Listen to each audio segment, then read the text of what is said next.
Hey, what's up everyone? This is Minnesota Mike back with you for another video. This is another one in my vlog series that I do through the Memphis Songwriters Association in conjunction with the blog that I write for them, talking all about songwriting and what has worked for various artists over the course of a handful of years, whether those songs have been hits or not.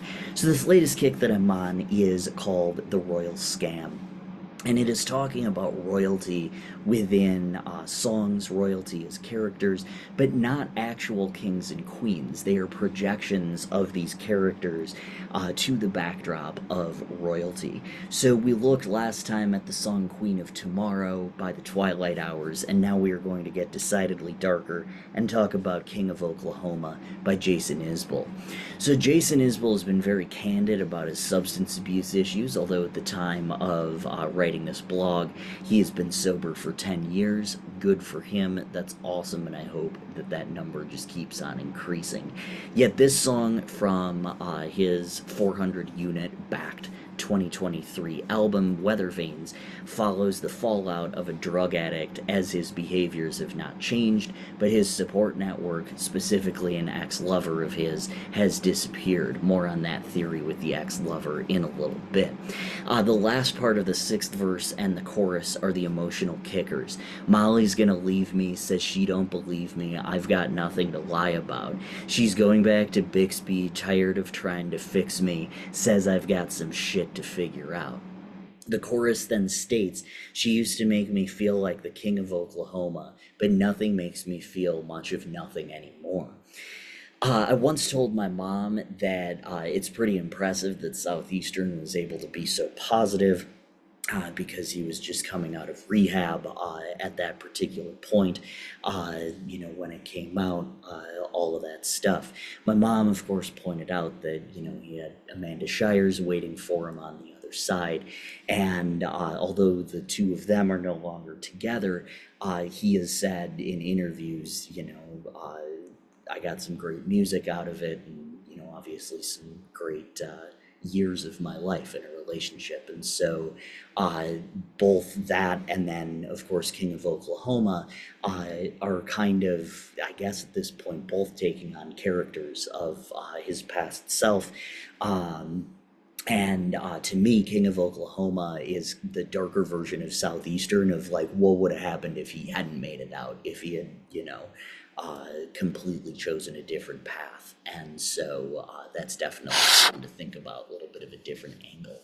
I do want to point out, too, that the main character the main character's ex-lover, I suppose, is named Molly, and that could be a person.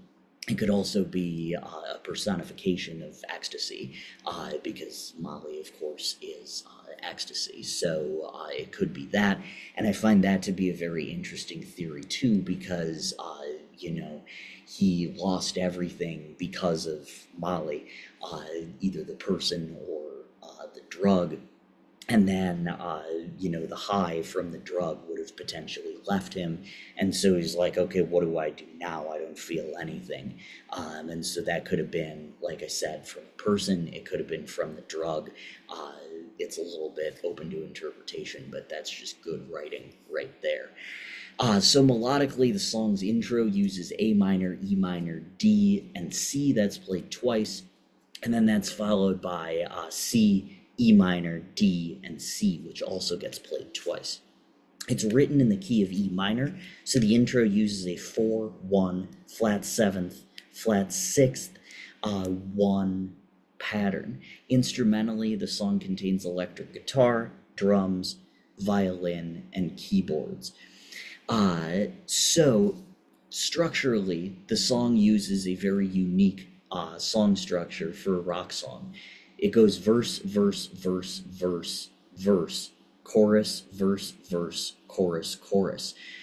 But the more details that are provided on the front end, the more we're able to fully appreciate everything Molly tried to do for the narrator. Again, could be a person, could be that ecstasy, before finally realizing that he was beyond the point of no return and had to leave him. Again, equally as powerful because you're thinking about those drugs, right? And so when drugs say, I've done everything I can for you, then at that point you have to kind of realize that for yourself.